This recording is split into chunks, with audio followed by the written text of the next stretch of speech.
On va débuter notre cycle sur l'imam El-Mahdi. Donc on va vous donner un maximum d'informations concernant sa personnalité. Et puis justement se demander en ces périodes troubles, pourquoi est-ce que dans la tradition islamique, on fera des comparaisons avec les autres religions dans les semaines à venir, mais pourquoi est-ce que dans la tradition islamique, on attend un sauveur? Tout d'abord, assalamu alaikum. Donc, on salue tous nos auditeurs et toutes nos auditrices qui nous écoutent chaque semaine. Donc, ce que l'on peut dire, c'est que personne aujourd'hui ne peut nier que nous sommes dans des temps difficiles, des temps obscurs. Donc, avec les nombreuses guerres que l'on vit, les maladies à grande échelle, les crises économiques et j'en passe.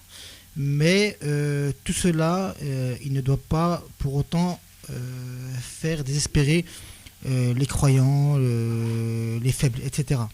Au contraire, donc tous ces maux, toutes ces catastrophes, on va dire que c'est le signe d'une bonne nouvelle, d'un salut prochain, à savoir l'avènement de l'imam El-Mahdi sur lui la paix, qui est, on le rappelle, l'héritier du prophète Mohammed sur lui la paix, et aussi de la descente du prophète Jésus sur lui la paix.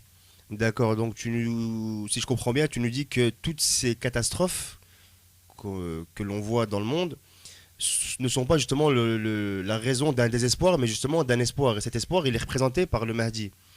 Mais contre qui vont-ils se lever? Tu nous as parlé du Mahdi et tu nous as parlé également du prophète Jésus sur lui la paix. Contre qui vont-ils se lever? Assalamu alaikum à tous nos auditeurs et auditrices. Alors par rapport à ta question, on peut citer un hadith extrêmement célèbre qui nous dit la chose suivante: viendra un homme de ma famille qui remplira la terre de justice et d'équité après avoir été rempli d'injustice et de corruption. Et effectivement, on sait qu'à chaque époque, il y a un pharaon et qu'à chaque pharaon, il y a son Moïse. Et ça, c'est pas moi qui le dis, c'est une parole aussi du saint prophète sur la grâce et la paix. Et donc le pharaon de notre époque est représenté par l'antéchrist. L'antéchrist est Dajjal. Donc voilà ce qu'on peut dire par rapport à l'ennemi contre qui va se dresser le Mahdi ainsi que Jésus. D'accord, parce que le prophète sur lui la grâce et la paix, il nous avait dit à son époque, donc en fait il avait fait une comparaison entre ce que lui avait fait il y a 1400 ans et ce que le Mahdi, donc annoncé par lui-même, fera à son époque. Est-ce que vous pouvez nous en dire un petit peu plus sur ce sujet? Effectivement, il a dit, le prophète sur la grâce et la paix, dans une parole, comme quoi tout est vraiment dans les écrits.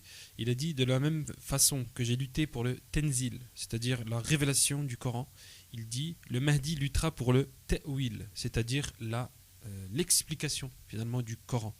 Puisque comme on le sait, selon un verset du Coran, il nous dit: vous ne comprendrez le Coran qu'après un certain temps. C'est-à-dire que aujourd'hui, avec notre contexte, on peut comprendre le Coran selon une autre façon. On peut, en fait, le Mahdi va dévoiler le sens caché du Coran, qu'on appelle le ta'wil. Et donc, c'est un sens caché qui concerne la technologie. Donc, c'est aujourd'hui qu'il peut être compris.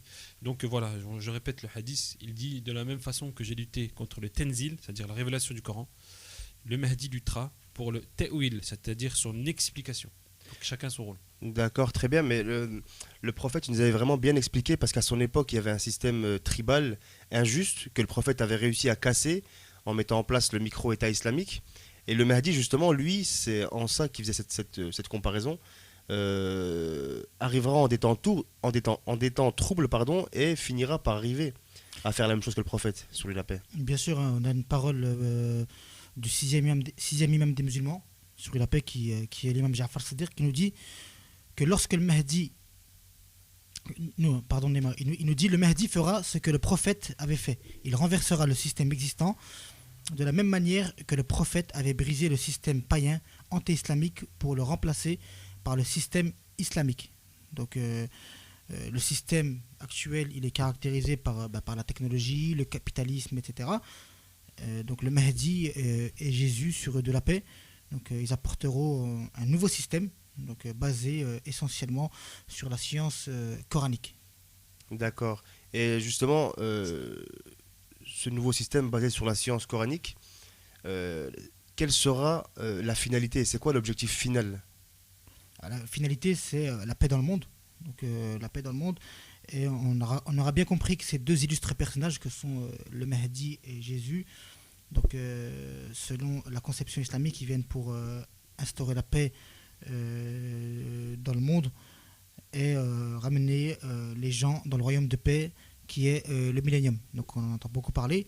Donc ils viendront pour que la religion du grand prophète Mohammed sur la paix, donc l'islam triomphe aujourd'hui menacé et pour que cette religion ne meure pas. D'accord, très bien. Je voudrais maintenant venir à un autre aspect hein, du Mahdi, sur lui la paix.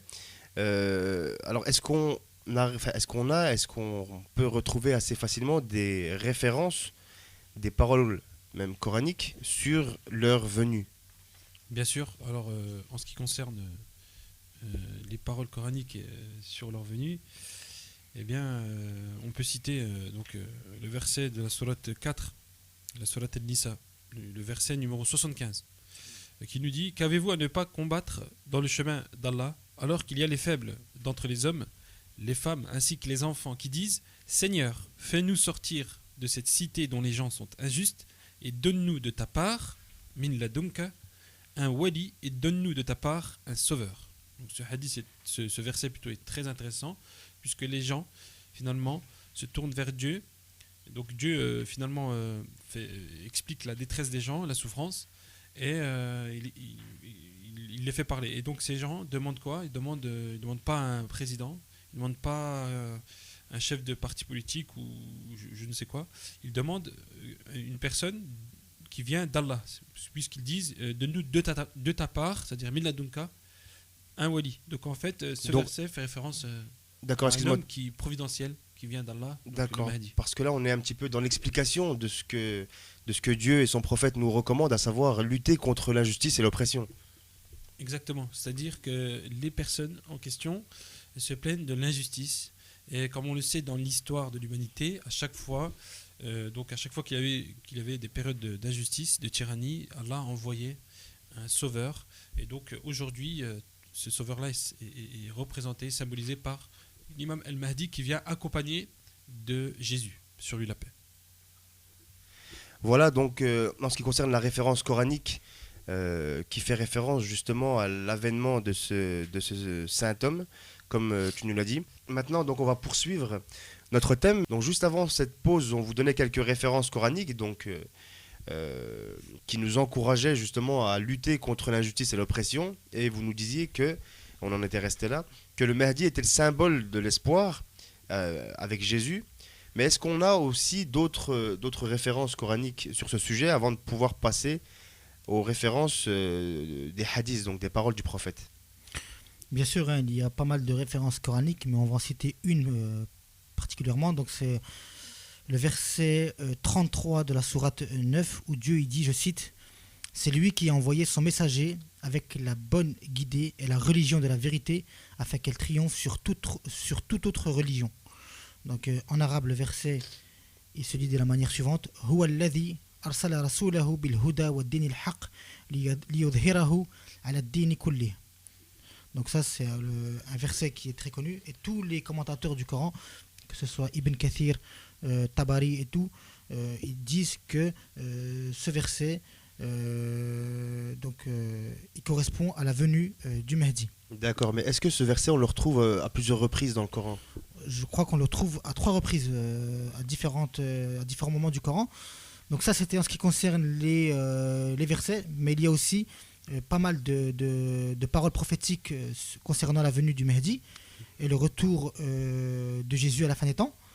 Donc ce qu'il faut savoir, c'est que la croyance à la venue de ces deux personnes est obligatoire chez les musulmans. Et on raconte que, on va pas dire qu'on raconte, il y a un célèbre hadith du prophète qui nous dit que celui qui ne croit pas au Mahdi est un mécréant. Voilà. D'accord, donc les choses elles sont claires. Mais voilà. est-ce que la communauté musulmane, elle peut entre guillemets s'égarer avec ses sauveurs, à savoir le Mahdi sur lui la paix et puis le prophète Jésus? Non, bien sûr que non. Mais je tiens à préciser une chose, c'est que l'imam Mahdi et Jésus sont deux personnes distinctes. parce qu'il y a certaines personnes qui disent que ces deux personnes ne font qu'une. Donc non, ils viennent les deux séparément. Voilà, donc ça c'est une chose qui est importante. Et tous les musulmans, comme on a dit, ils doivent croire obligatoirement et espérer fortement en leur venue. D'accord. Peut-être une chose à ajouter. Pour répondre à la question par rapport à l'égarement, Oui. en question, il y a un célèbre hadith du Saint-Prophète sur le grâce à la paix qui nous dit comment pourrait périr une communauté dont je suis le premier maître, Jésus, fils de Marie, est le dernier maître, et dont le Mahdi, qui est de ma famille, viendra dans l'intervalle pour la diriger. Donc ce hadith est très important. Il nous explique déjà d'une part que effectivement le Mahdi et Jésus sont deux personnes différentes. Il nous explique que grâce à eux, finalement, on se maintient dans un droit chemin. Et donc vraiment ce hadith est très riche. D'accord, et même dans ce hadith, il y a le prophète, sur lui la grâce et la paix, qui dit clairement que son descendant, qui viendra à la fin des temps, sera le Mahdi. Exactement. D'accord. Est-ce qu'on sait un petit peu, donc vous nous avez dit que celui qui ne croyait pas donc, à ce saint homme, à ce saint imam, sur lui la paix, donc il était, on va dire entre guillemets, mal barré. Mais est-ce qu'on sait un petit peu quand est-ce qu'ils vont venir et puis où est-ce qu'ils vont venir? Est-ce qu'on a des références sur ce sujet? Bien sûr, hein, il y a des références très claires dans les livres islamiques. Donc, et il est dit que Jésus, sur la paix par exemple, viendra sur la terre sainte de Jérusalem durant la prière de l'aube pour prier derrière le Mahdi. Voilà, donc ça c'est une parole qui est très connue. Et rappelons aussi qu'il existe de très nombreuses paroles prophétiques concernant la venue du Mahdi et de Jésus. Et ces paroles font l'unanimité chez tous les musulmans. Donc, et à la lumière de tous ces hadiths, donc on ne va pas tous les citer parce qu'il y en a des centaines et des centaines. Donc nous apprenons que le Mahdi et Jésus, sur de la paix, ils viennent ensemble pour établir la justice sur la terre. D'accord, très bien. Donc maintenant, on va passer juste comme dernière, enfin comme conclusion, on va dire entre guillemets, parce que je crois que ça va tellement loin, hein, le fait d'y croire, que même le prophète, sur lui la grâce et la paix, il nous a donné même des éléments physiques concernant ces deux personnes. Est-ce que vous pouvez nous dire un petit peu ce que le prophète, sur lui la grâce et la paix, nous donnait comme information sur ces deux personnes? Effectivement, le prophète Mohammed, sur la grâce et la paix, décrit physiquement ces deux saints hommes que sont le Mahdi, son descendant, et aussi Jésus, sur la paix. Et il nous dit, par exemple, par rapport al Mahdi, qu'il fait partie de sa famille, donc les gens de la maison, Ahl al-Bayt, et qu'il a le nez aquilin, le front haut. Il remplira la terre d'équité et de justice, de même qu'elle aura été remplie d'injustice et de tyrannie. Donc c'est des brèves descriptions, mais on peut trouver plus d'informations en faisant des recherches dans les hadiths, puisque les hadiths, c'est pas ça qui manque. Effectivement, il y a énormément de lectures par rapport à ça. Et en ce qui concerne Jésus, sur la paix, le prophète Mohammed, sur la grâce et la paix, nous dit la chose suivante. Les prophètes sont des frères consanguins, ayant la même religion et des mères différentes. De tous les hommes, je suis le plus proche de Jésus, fils de Marie, car il n'y a aucun prophète entre lui et moi. Il reviendra certainement lorsque vous le verrez, reconnaissez-le. C'est un homme, alors là il nous décrit, il dit, c'est un homme de taille moyenne, qui aura la peau plutôt blanche et une chevelure lisse et flottante. Ses cheveux paraîtraient perlés, bien même qu'il ne soit pas mouillé. Il descendra entre deux cités, brisera la croix, tuera le porc, annulera l'impôt de capitation et abrogera la religion, si bien que Dieu détruira à son époque toutes les religions à l'exception de l'islam. Ce sera la paix totale sur la terre, au point que les chamelles paîtront aux côtés des lions, les tigres aux côtés des vaches et les loups aux côtés des brebis. Les enfants joueront avec les serpents sans qu'ils leur fassent mal, et Dieu fera périr l'antéchrist, imposteur et borgne. Donc vraiment, par rapport à Jésus aussi, on trouve beaucoup de références, et on peut citer d'ailleurs un livre très intéressant, Le Retour de Jésus, de l'imam Es-Suyuti, donc une très grande référence, très riche en termes de hadith. D'accord, et d'ailleurs on en a tiré quelques éléments pour vous les redonner ce matin.